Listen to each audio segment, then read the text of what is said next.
Welcome to today's CAEF Web Talk. I'm Andrea Spindle, for those whom I've not met yet, Executive Director of the Canadian Antisemitism Education Foundation. Our mission is to fight anti-Semitism, which today is primarily anti-Zionism. We do that through education and advocacy in cooperation with non-Jewish allies and many Jewish organizations. We recognize that today's Jew hatred is not merely a Jewish problem, but as a manifestation of the alliance between extreme leftism and Islamism, it is a threat to all society. CAEF relies on contributions from the public and on volunteers. We welcome donations from Canadians and Americans and direct you to our website for information if you'd like to donate. Our partner for today's program is the Macdonald-Laurier Institute, which, through the leadership of Dr. Brian Crowley, has initiated an important project entitled The Promised Land. Our co-sponsors include the Ludger Center Congregation, Israel Committee of Sonoma County, TAVSEEK, Canadian Women Against Anti-Semitism, One Global Voice, the Mattathias Project, the Israel Activist Calendar, the J.ca, European Lawyers for Israel, the Massachusetts Anti-Semitism Synagogue Task Force, Interfaith Bridge, Rhode Island Coalition for Israel, the International Coalition Against Racism Everywhere, Muslims Facing Tomorrow, and the International Christian Embassy, Jerusalem in Canada. It's now my pleasure to introduce Dr. Crowley, the founder and managing director of the Macdonald-Laurier Institute. He is a political economist and public policy commentator, author of 6 books and many research papers and op-eds. Dr. Crowley has served in government and the private sector. From 1995 until 2009, he was president of the Atlantic Institute for Market Studies. In 2010, he founded the Macdonald-Laurier Institute, a think tank based in Ottawa, with the goal, as I will quote, of being an indispensable source of reasoned and timely thought leadership for policymakers, opinion leaders, and Canadians at large. And as I read the website, I thought it was very clever to name it for 2 Canadian leaders from opposing parties and Canada's 2 founding cultures. It is clear that MLI is unique in promoting what Professor John Hecht calls civil discourse. Brian studied at McGill University and has a PhD from the London School of Economics. He's recently been to Israel, and I look forward to hearing about his experience and his views about our Jewish promised land in the course of discussing Canada's vision of being a promised land. So I will just point out that I have many questions for Brian, and we will have a conversation, but I will monitor the Q&A, and if there's time, I'll include questions from our audience. So feel free to leave a question there. If you'd like to use the chat, tell us where you're listening in from, and please be respectful. Welcome, Brian. Andrea, it's a pleasure to be here, and it's an honor to be on the CAEF platform. It's an organization that I admire greatly, and I'm pleased to have a chance to contribute to your discussions. I appreciate that. And I think people would relish hearing from you why you created the Promised Land Project. What were you thinking with this initiative? That's a great question, Andrea. Let me start by saying that obviously, the idea of the Promised Land has a special resonance for Jews in the Jewish religion. And it seemed to me that in the current circumstances where we're wrestling with tremendous problems of anti-Semitism, anti-Zionism, anti-Israel sentiment, and so on, that if I wanted to do a project in Canada that talked about how we should respond to those problems, that something that had that kind of resonance with Jewish culture and history and religion would make sense. But I'm not talking in this Promised Land Project about Israel, either in the geographic or the biblical sense. I'm trying to, there's a bit of a double entendre here, because what I'm trying to suggest with this title is that Canada is also, in its own way, a promised land. That Canada makes promises to the people who live here about what kind of a society it will be. And it makes promises to newcomers about what kind of a society they're coming to. And I felt that as I observed what was going on in Canada the tremendous rise of anti-Semitism, the demonstrations on campuses, the barricading of Jewish neighborhoods, the attacks on Jewish businesses, the shooting up of synagogues and schools, and on and on and on. Um, I felt that there was a need for us as Canadians to think about what all of these things represented in terms of a failure to honor the promise that we have made to Canadians. How are we failing to be the Canada that we want to be? And using the rise of anti-Semitism as a way to get into that conversation about what Canada is and what it could be. So that's why I called it the Promised Land Project. Now, obviously, all of that is premised on the idea that Canada is a land that makes promises to people. Would you like me to talk about what I think that promise is? Absolutely. That was my next question. All right.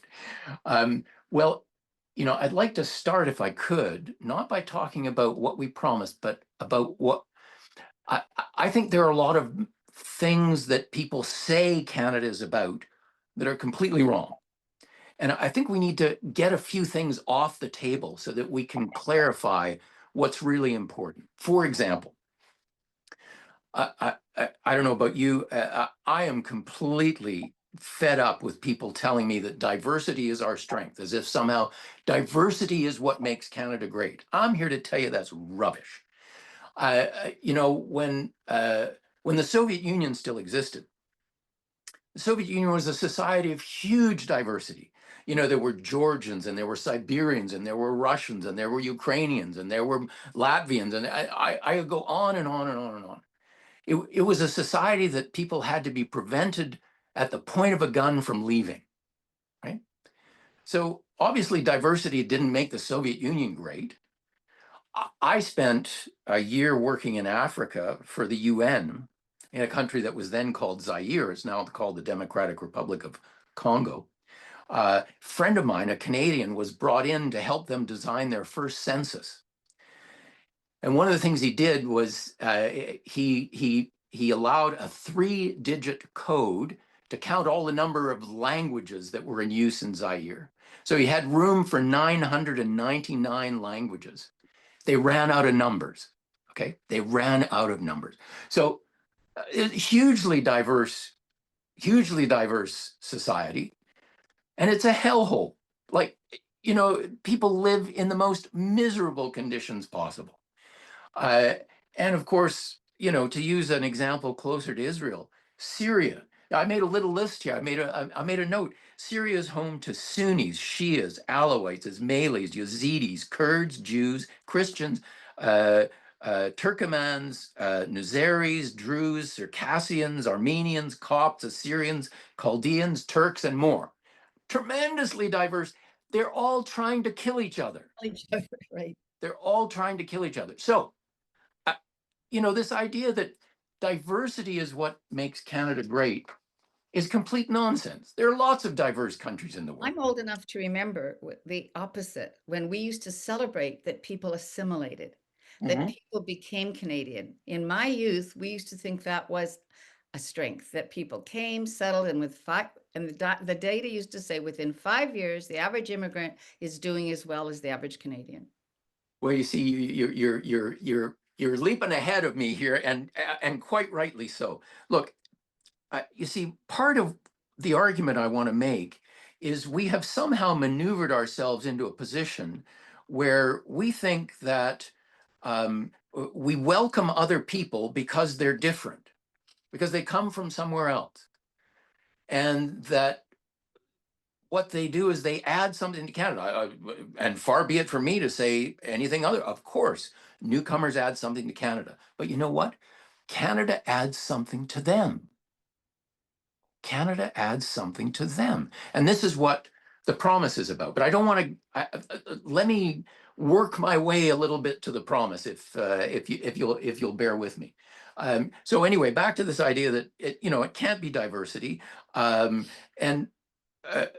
Canada is a tremendously diverse society, but all these other societies are diverse, and they're terrible places to live. So the important thing to take away from this is that it's not diversity that makes Canada great. There's something about Canada that makes diversity work. That's a completely different proposition. Completely different proposition. You'll hear people say, oh, what makes Canada great is free health care or unemployment insurance or generous welfare payments, social services. My family, my ancestors, 5 generations ago, came from County Cork in Ireland. They settled outside Stratford, Ontario, cleared the forest, built a farm and a creamery and all. There were none of those things. They did not come for free visits to the doctor. Right. They did not come for high quality public services. They did not come for unemployment insurance. None of those things existed. And yet millions of people came to Canada. So they must have come for something else. I mean, I'm not disputing that those things are nice, but they're not what make Canada great. And so, anyway, blah, blah, blah. What I'm trying to say is that we have to look beyond those superficial things, the popular things, the politically convenient things that people say about what make Canada great. I'm of the view that there are 3 things that taken together make Canada great. Number one, and there's one of them that's particularly relevant to our conversation today. So I'll just quickly talk about the other 2 and then concentrate on the third one. Number one, we're a new world society, like Australia and like the United States. In other words, we're not like Asia and Europe and much of the Middle East. These are societies in which your fate is often determined before you draw your first breath. It's determined by your social class or your religion or your ethnic group or whether you're a member of the powerful political party that runs the country or any one of a number of other things. We're none of those things. We are a new world society in which people have the greatest chance in the world. I'm not saying that everybody succeeds, but in Canada, in these new world societies, the ordinary average person has a greater chance to succeed than in any other kind of society on the face of the earth. And so it's this opportunity that brings people to Canada. That's one of the things that makes Canada great. Number 2, and this is the one that I'll come back to and spend a little bit of time on.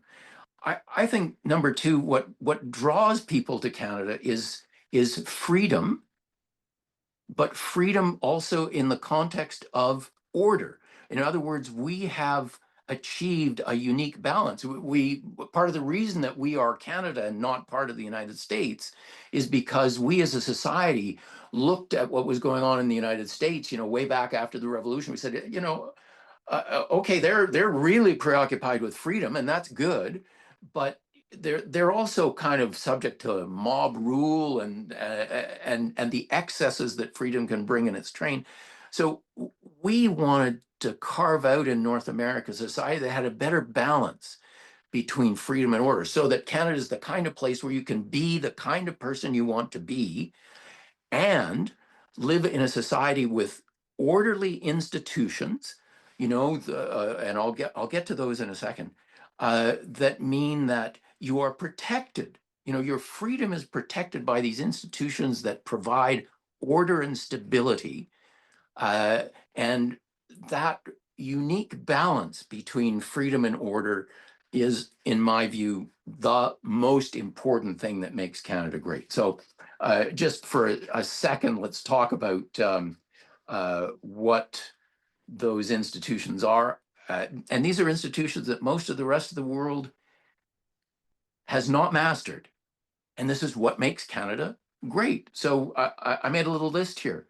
The rule of law, non-corrupt judges and police, reasonably speedy and predictable resolution of disputes, moderate levels of taxation, stability of property's transference by consent, the certainty that defeated governments will leave office, that elections actually choose governments.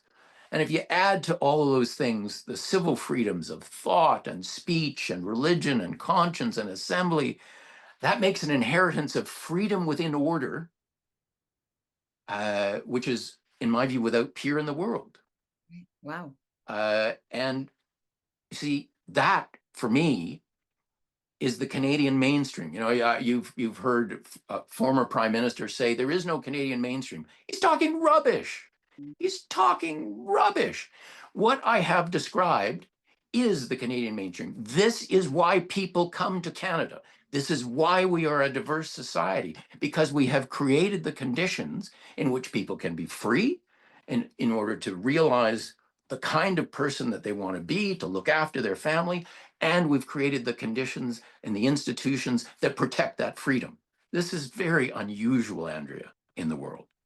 And this is what brings Canada, what brings people to Canada. So now, to the promised land. Oh, by the way, just to finish off, the third thing, because I said there were three things that make Canada great. And I said I wanted to come back to that second one I just described. The third thing is that we are willing to make sacrifices to protect what is great about Canada. And so, you know, my wife Shelley and I, all four of our grandfathers fought in the Great War.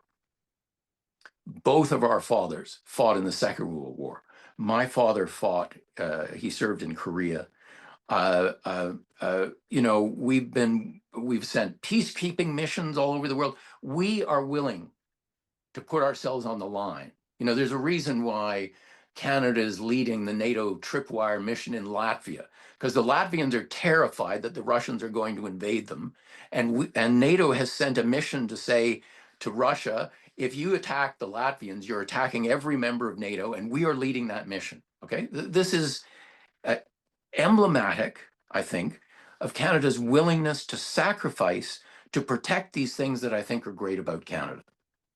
So those three things, I think, make Canada great. Now, do you want to have a conversation about how I think we're letting down the Jewish community and failing to honor those promises? Absolutely. Well, let me just comment that Yeah, please. I want you to get to this too, and that is Yep. the question of whether immigrants today would recognize those three things, particularly the last one, making a sacrifice to defend. Yeah, well, you see, one of the things I didn't mention, but should have, no doubt, in my list of the institutions of order on which our freedom depends,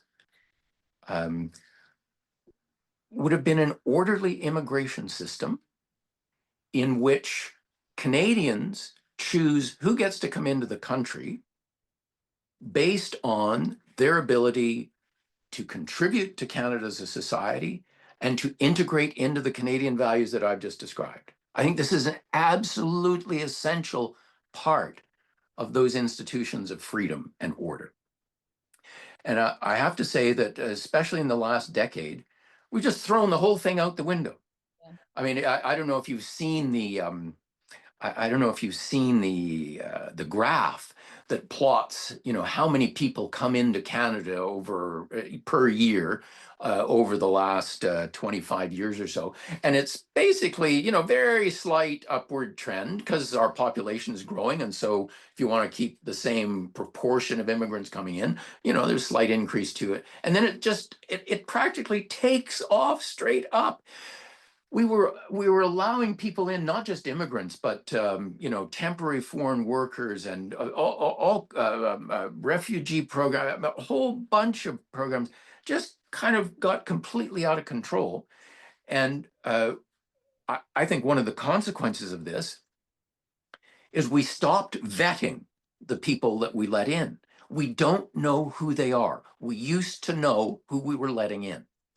And I'm here to tell you that my impression, and I think it's borne out in our experience, my impression is that while we've let in many fine people, I don't want to tar everybody with the same brush, but there is clearly an element that we have allowed into Canada, especially in the last 10 years, which has zero interest. They have not chosen Canada because of the strengths that I described. On the contrary, they have attempted to bring the societies they left to Canada. And you see, one of the things that I think is absolutely essential to the promise of realizing the promise of Canada you know, I'm sorry to keep personalizing this, but I think is relevant. You know, my family were Irish Catholics. Um, you know, in the 19th century, there was terrible prejudice against the Irish Catholics, and there was terrible conflict between Irish Catholics and Protestants. And you know, Toronto, for example, used to be known as an orange city. You know, the Protestants were in control. Catholics suffered tremendous discrimination, but there was also, you know, people imported the old conflicts from Ireland into Canada. And, you know, our first political assassination, Darcy McGee, was killed by Fenians, you know, in other words, Irish Catholic nationalists, uh, because, you know, he was trying to promote the idea that Canada was a place where you left that stuff behind. So it's not that we haven't had these conflicts in the past, but we've always successfully integrated people into the promise of Canada. And I think we are in the midst of destroying the conditions that are necessary to integrate these new people, in part because we don't know who they are. We have undermined our own self-confidence. We no longer believe in the value of the institutions that we have created. And so lacking confidence in what we have created, we don't believe we're in a position to say, hey, you want to come to Canada? This is what you need to know, and this is how you need to behave. And if you don't want to behave this way, don't come to Canada. See? Uh, anyway, I don't know whether that answered your question. You're also answering two of the questions I see in the Q&A, which has to do with immigration vetting. Yes, I'm assuming you're urging more vetting. And also, we used to have programs that were specific to what the country needed. yes. So we went looking for masons or carpenters or academics, right? And I get the feeling that doesn't happen either. And I understand family reunification, I get that. But beyond that, there doesn't seem to be a real plan here. Well, yes, I mean, I don't want to get too diverted by the whole issue of, you know, how ought we to vet immigrants? Because if we do, we won't have time to talk about Right. anti-Semitism in Israel and the Middle Exactly. East I and all apologize. that stuff. Yeah. But what I will say is a guy I know quite well used to run the immigration program for Canada in the 60s and 70s. And he said, you know, everybody who came to Canada had to demonstrate that they brought some skill or knowledge or experience which Canada lacked but needed.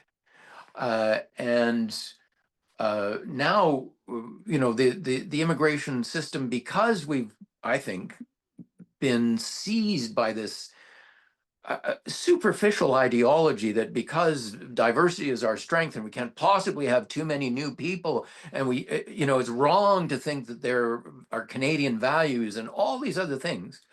um, we've allowed the immigration system to run out of control, and I think we are reaping the whirlwind as a result. I saw recent polling, maybe you saw it as well, that suggested it was something like 7 or 8% of the Canadian population that actually harbored anti-Semitic sentiments or feelings.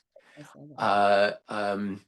And I believe that to be true. But the problem is, you know, even though, you know, that might mean that 90% of the Canadian population harbors no such feelings, we because we have lost confidence in our institutions, in our history, in ourselves, we no longer feel able to say, you know, you can't bring this here. And so these tiny minorities are allowed to act in a way as if, you know, the institutions of order that I've described are to protect them from Canadian society saying, no, you don't understand. Canadians don't behave this way, right? I, we have turned the world on its head when, Jews get barricaded in their neighborhoods in Toronto. Jewish men wearing kippas, walking their kids in parks in Montreal, get assaulted. Men wearing Mogen Davids coming out of, their synagogue are told, well, you can't wear that because you might trigger demonstrators who are angry about what's going on in Israel. This is the world turned on its head, Andrea. This is the exact reverse of the promise of Canada, and this is why I called this the promised land, so that we would, as Canadians, think about what it is we promised each other, about what it meant to live in this society. And I got to tell you, I never in my life imagined that I would see Canada allow some of the things that we've talked about here today to happen to the Jewish population. And I'm not only scandalized by the fact that it's happening to our Jewish population, but I'm scandalized by the fact that many people don't seem to realize if it can happen to the Jews, it can happen to anybody. Well, I wanted to take it there and say, Yeah. you're describing anti-Semitism, and from what I've read with the Promised Land Project and other and initiatives of MLI, you're looking at extremism, Yes. which in my mind affects everybody. So can you help make that connection? And how do we get Canadians to understand, as you've just described, that the tiny Jewish population may be experiencing the greatest number of attacks, but it's only the front line of what's coming or potentially could happen? Yeah, I completely agree. And, as somebody said to me once, you know, if they can come for the Saturday people, they can come for the Sunday people next, right? Uh, and lots of other people who are neither Saturday nor Sunday people. Um, Well, I'll give you an example. I'm working yes, with the community and they feel they're already being attacked by the same forces. yes. Look, this is part of why I feel this is not just about anti-Semitism. It's not just about the Jewish community. They are at the tip of the spear. And by the way, it's not just in Canada that they're at the tip of the spear, but it's also Israel that's at the tip of the spear in a larger civilizational conflict, uh, which finds its roots in the Middle East, but which is spreading all over the world. And I don't think anybody will be surprised if I say that the problem is not in this particular instance. The problem is not Islam per se, but there is an Islamism. There is a radical Islam. There is a Muslim extremism, however you like to characterize it, that takes perfectly ordinary religion and turns it into a totalizing ideology that believes that it is superior to every other form of belief and civilization, and has set itself the objective of spreading this extreme form of Islam, not only through the Middle East and not only in already Muslim societies, but they've set their sights on the West. They've set their sights on Israel. If you look at Africa, the radical Islamic movement is deeply embedded there. Christians are being killed by the tens of thousands. So this struggle is going on all over the world. The things that we see going on in Canada, the university encampments, the weekly demonstrations in the major cities, prayer sessions blocking public roads, and all of these are, in my view, instances of this radical Islam attempting to insert itself into society, which says, hey, you're welcome to bring your religion here, but you're not welcome. You're not welcome to attack and undermine the freedom and the institutions of order that I described as so central to the promise of Canada. And I think that's exactly where we are. They are challenging those things, and we don't know how to respond. Well, I shouldn't say we don't know how to respond. I think we do know how to respond. We're afraid to respond, which is a different matter. You're not responding, and to respond would suggest, and I'm guilty of it, by simply being called a racist. Mm-hmm. Right? So most of the responses are characterized now as Islamophobic or racist or, oh, heaven forbid, capitalist, because this merger of Islamists and leftists is also pretty significant. You and I probably are seeing a lot of people on the street who are not Arab, who are not Muslim, who are young white kids who've been caught up in this ideological nonsense. So what do we do to take back the promised land? Yes, well, see, all I can do is I can talk about what I'm doing. See, I think that a lot of this reaches quite far back in our recent history and is tied up with, the campaign to delegitimize our history, our founders, our traditions, our heroes, our practices, our religions. All of these things have somehow. It is now suggested that oh well, if you hang on to those old things, you're part of the old Canada. The new Canada has grown beyond those things, and we all know that.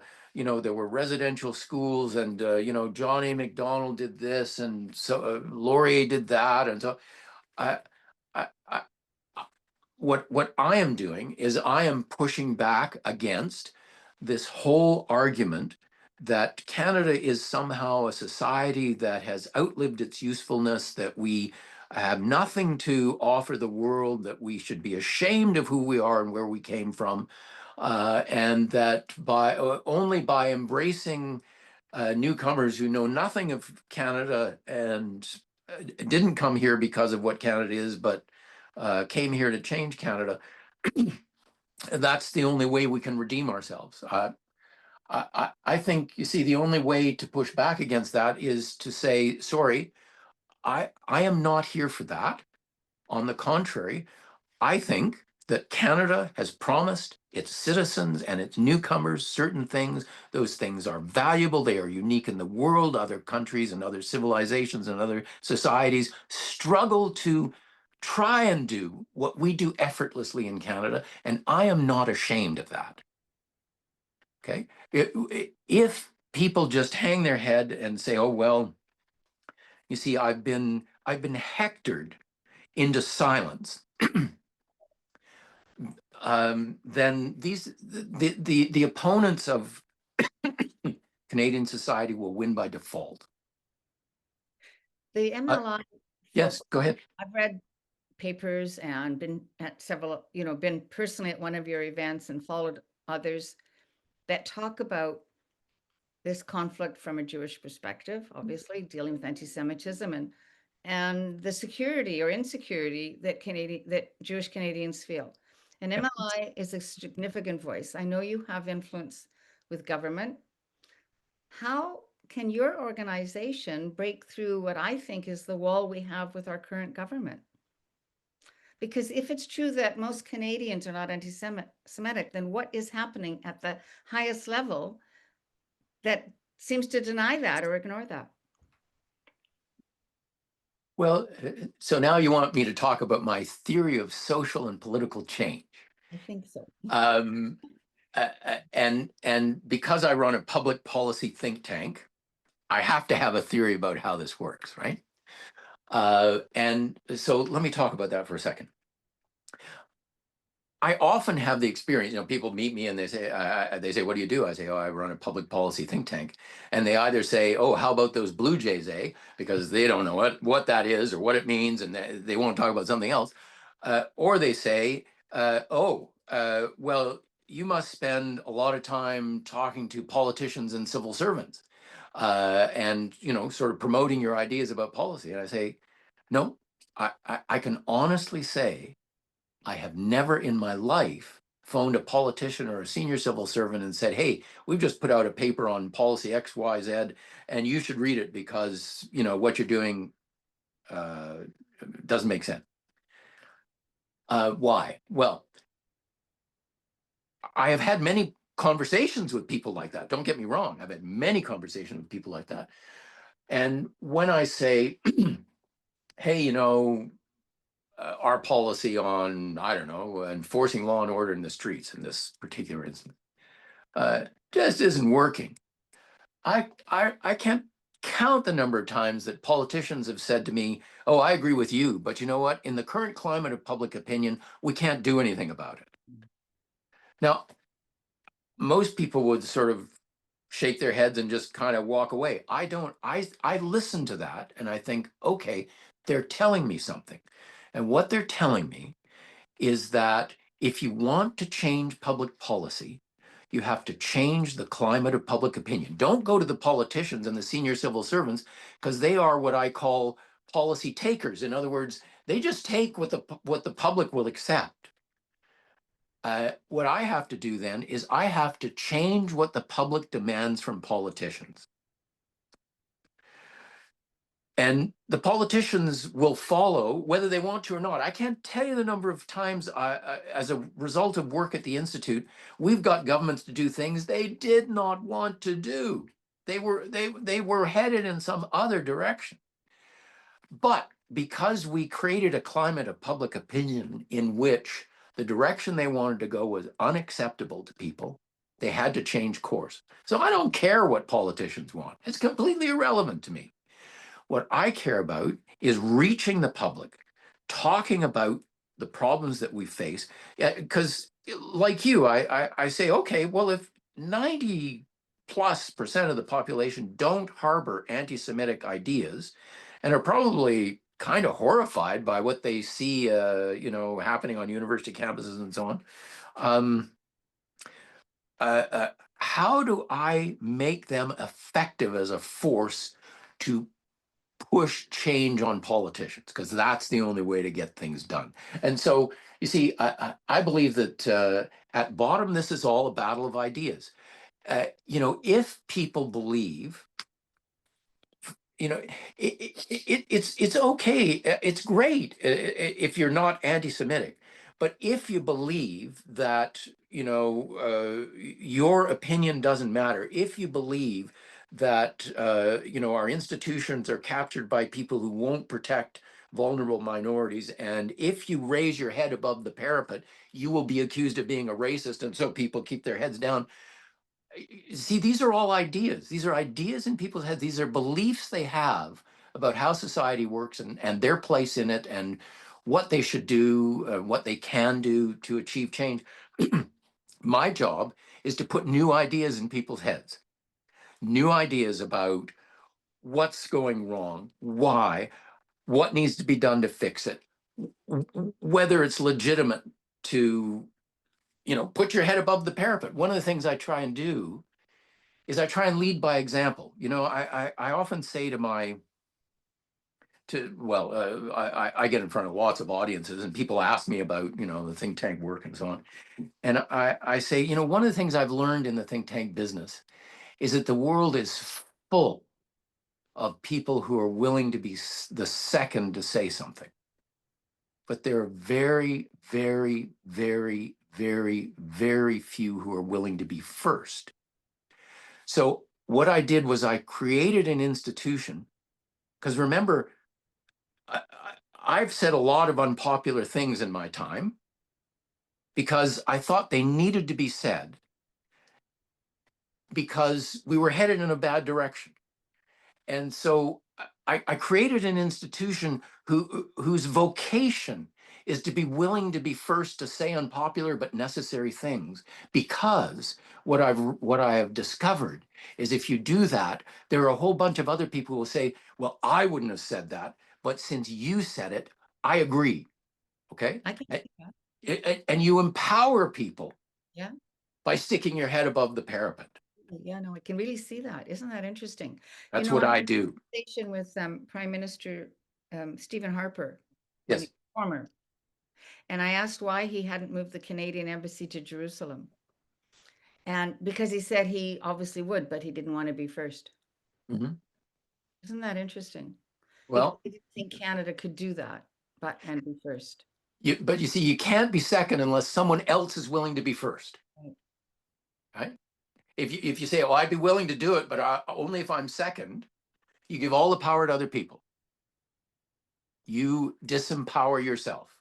And so part of my shtick is to say to Canadians, you are not disempowered. You are powerful. You just don't realize your own power. I'm here to show you that we have power, and that by you know, picking up the cudgels on behalf of the ideas that I talked about, because this is all a battle about ideas. This is all about beliefs. This is all about, beliefs about Islamophobia, beliefs about racism, beliefs about, what's legitimate to ask of newcomers to our society, beliefs about how the law should be enforced, beliefs about how we should handle demonstrations in the streets. So, the only way to change our behavior is to put new ideas in people's heads. You change their beliefs, you change everything. It's why Victor Hugo said ideas are the most powerful force in the world, more powerful than all the armies. Because if you put a new idea in people's heads, you change everything. And that's what I do. And actually, that's how people survived the Holocaust. Yep. Those that survived because of their beliefs or the power of ideas, right? Their commitment, whether they believed in God or they just believed in life after this, it was a survival mechanism. So Yep. give us examples maybe of how MLI is working on this influence in the area of anti-Semitism and really anti-Israelism, because Mm. as I said at the beginning, I think well, only 8% of the people might be anti-Semitic. We see huge percentages of people turning away from Israel, which is Yes. anti-Zionism, which we believe is really anti-Semitism. Well, you see, back to this idea that this is a battle of ideas. Um, you see, I think the opponents of Canada, if I can put it that way, and by that I mean the people who are the opponents of the Canada I have described. Mhm. Um, they have waged this war against us in a very clever subterranean way. It's been through, oh, let's attack Canada's record on our relations with Indigenous people, and God knows we've got a lot to answer for there. I'm not saying otherwise. I'm just saying that we as a society, I think that the way to judge any society is not by their mistakes, but how they respond to their mistakes and how they own up to their mistakes and how they change their behavior. And I think on all of these fronts, Canada has an enviable record. But you know, we as Canadians, we find it very difficult to convince ourselves that there's anybody in the world that wishes us ill. We think we're nice Canadians. Who would want to hurt us? And I'm here to tell you that there are a lot of people in the world who want to hurt Canada because it is the exemplar of all these things that those people hate, and that they want to destroy and that they want to replace with something that Canadians would not enjoy. And, we are vulnerable to people who do not wish Canada well, who are actively involved in trying to undermine our beliefs in ourselves and our own institutions. And they're using social media and, bots and like a whole panoply of communications tools. And every time they see a conflict in Canada, whether it's over residential schools, potentially unmarked graves, Canada's policy towards Israel, our relationship with NATO. But when they see conflict, they rush in and they magnify that conflict. They make it look to Canadians like we are a society riven by disagreement. I think this is completely an incorrect view of Canada. I think Canadians, by and large, are, I'm not saying we don't have disagreements, but we're a very civil, orderly society. We respect each other. But it is, for those people, and I'm not just talking about the radical Islamists that we talked about earlier. I'm also talking about the Chinese. The Chinese Communist Party, the United Front work department of the Chinese Communist Party. I'm talking about Vladimir Putin and Russia and the confrontation with NATO in the Baltics and Ukraine and in all of these cases, God knows I must mention Iran. All of these people do not wish Canada well as a member of the Western Alliance. They see Canada as, in many cases, the soft underbelly of the Western Alliance because it's easy for them to insert their representatives in our society and to use, the kind of institutions of social media and others that I've talked about to sap our belief in ourselves and our institutions, and therefore, if we come not to believe in ourselves, in our institutions, in our governments, in the people who purport to represent us, then we lose the ability to be a powerful actor for good on the international stage, because people say, I don't trust our institutions. We're obviously, we have huge disagreements in Canada about how things should be, on these important issues. And since I can't trust our institutions, and I'm told on social media they're trying to rip me off or do me down or impose terrible things on me.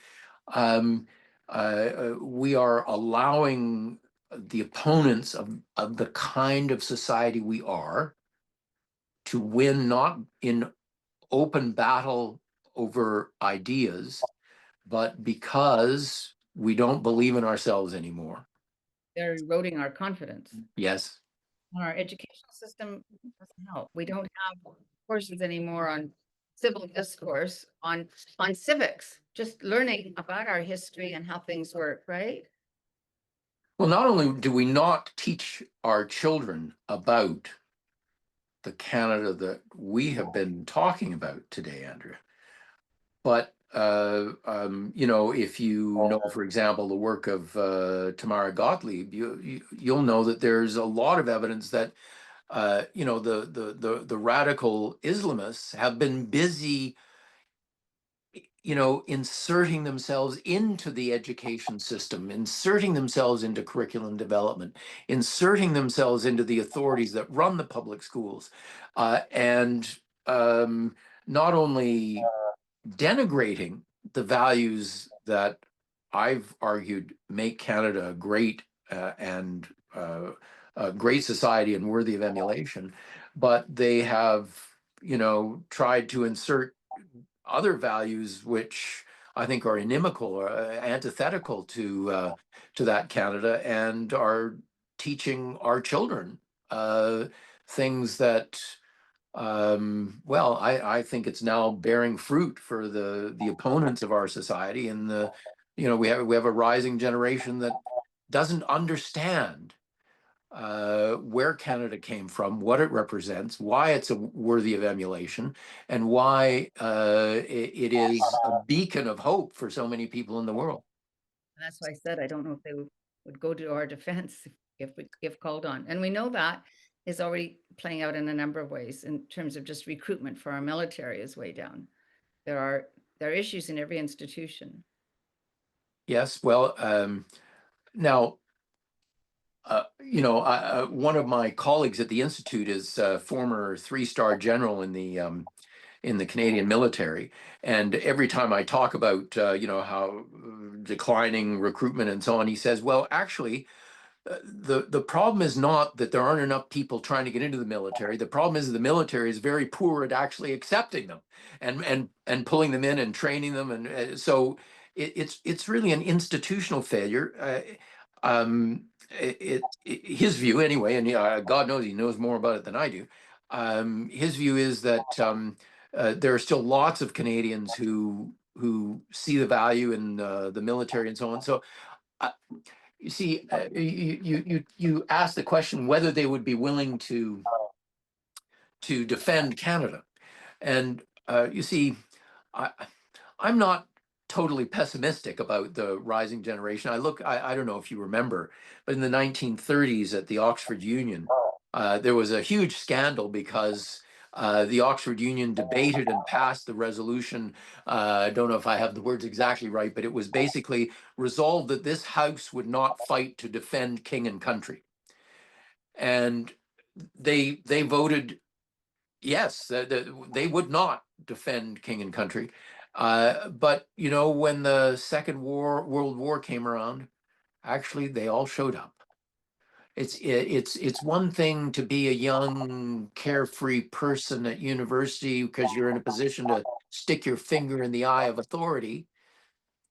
But when push comes to shove, I like to think that people know what's important. But we are making it harder and harder for people to understand what's important about Canadian society. And that's on us. Okay, that's on us. Well, let me get back to a very specific Mhm. question then from a Jewish perspective. Two things maybe are related. I read the letter in the National Post that one of your people published, addressed to Prime Minister Carney, stating that a Palestinian state should not be a prize for terror. So the two questions that arise for me are, has MLI been able to get that letter in front of the Prime Minister, I guess? And has Canada any credibility left with Israel? Does Canada have anything worth saying to Israel? Well, to take your second question first, um, I happen to think that Canada should hang its head in shame in the way that it has treated Israel. And I think it has I think Canada has sought cheap applause on the world stage from people with nothing at stake in the conflict in the Middle East, and has abandoned our traditional and I think quite correct support for Israel in its conflict with the Palestinians and Iran. Now, you know, to the question of whether, you know, this idea has got in front of Mark Carney, he certainly knows that there's been a lot of criticism. And by the way, you didn't mention his shameful promise to arrest Benjamin Netanyahu if he came to Canada. I'm without words to talk about, you know, how absurd this is. But uh, you see, back to my theory of social change that we talked about earlier, I don't worry too much about the prime minister. I mean, sure, he's the guy making the decisions now.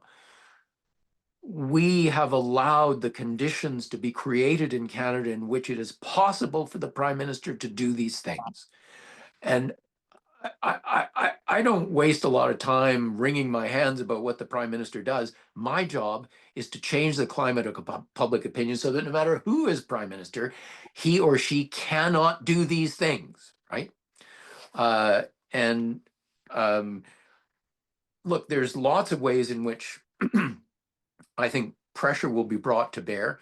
I think, for example, about the fact that the number one challenge facing the government of Canada is not Israel and the Middle East and the Palestinians. I don't mean to downgrade the importance of that conflict, but if I were looking at Canada and the challenges it faces, its number one challenge is relations with the United States. It just overwhelms everything. And I'm here to tell you that, you know, Mark Carney, who wants a deal with the Americans, who wants to preserve what he can of free trade, he wants to strike a deal with with Donald Trump, and his stance on the Middle East and his stance on Israel and his stance on Benjamin Netanyahu are all obstacles to that goal. Going to ask that. I actually wrote that down because I thought it might sound crazy, but I was wondering if, in fact, it was if he had a different relationship with Israel, if he stood with Israel, if Trump would not be more impressed. But Well, I believe that that is absolutely the case. And in fact, my institute, in partnership with a couple of American think tanks, is doing an event, an online event. I don't think the date has been fixed yet, but we're talking about the impact of Canada's position on unilateral recognition of Palestinian statehood, on threatening to arrest Benjamin Netanyahu, and so on our relationship with the United States. And I'm here to tell you that the people who are going to be on the panel from Washington are of the view that this has been a disastrous mistake for Canada. Now, I'm not saying that Canada should fix its policy based on, what would ingratiate us with Donald Trump. That's not the point. What I'm talking about is back to this idea that you have to create the circumstances in which bad policy is impossible because it brings too great a penalty. And one of the obvious places right now to bring pressure to bear on the government of Canada is, the number one thing they're wrestling with is how do we improve our relationship with the United States? I think if we can demonstrate to them that their Middle East policy, which they're pursuing not because they think it's correct, they're pursuing because they believe it's politically profitable at home. If we can turn it into a liability, then I'm quite convinced they'll jettison that policy without giving it a second thought, because I've seen it happen over and over again. So these are the kinds of strategies that we need to think about in order to change that climate of public opinion so that the right policy becomes possible. I really appreciate that. I think that's a good way to sum it up. I think we're all concerned. One of the ideas that I had learned years ago when you talked about influencing public opinion was to also talk to senior bureaucrats, because they are the ones who draft the policies and walk it Yeah, into the member's office, right? Whether it's the premier or the prime minister. And I true. don't think that we spend enough time looking where the leadership is in the whole bureaucratic structure. So I'll throw Fair that in point. for what it's worth. But I want to thank you very much. We are out of time, and I would Yes. like to discuss other areas of your expertise. And just to let people know that MLI does significant work on healthcare and public school education. You've talked about Aboriginal policy, which I think is huge. And I certainly support everything you've said with regard to how we're kneeling on that one, but also national defense and security. And so I want to encourage our listeners to go to the MLI website and become familiar with all the issues that you are dealing with and share this information, because the papers you've produced, the events you're holding are incredibly important for our country. And I think a lot of people don't know what a think tank does Mm. or how to relate to it. So I'm here to encourage that, and also to thank you so much for spending time with me and supporting CAF. It's really been a pleasure to speak with you. Andrew, the pleasure's all mine, and I hope we'll have a chance to do it again. Absolutely. And I want to remind everybody to look at the co-sponsors that I thank from across the North American continent, really. And just to remind you that we have an in-person event on November 16th in Toronto with Dr. Mordechai Kedar, who will be speaking on Israel and the Middle East under Trump. And on December 4th via Zoom with Joshua Hoffman on why we are failing at fighting anti-Semitism and how he thinks we can fix it. So please stay tuned to our future programs and attend those that you can. Thank you very much for your support. Stay strong, stay safe.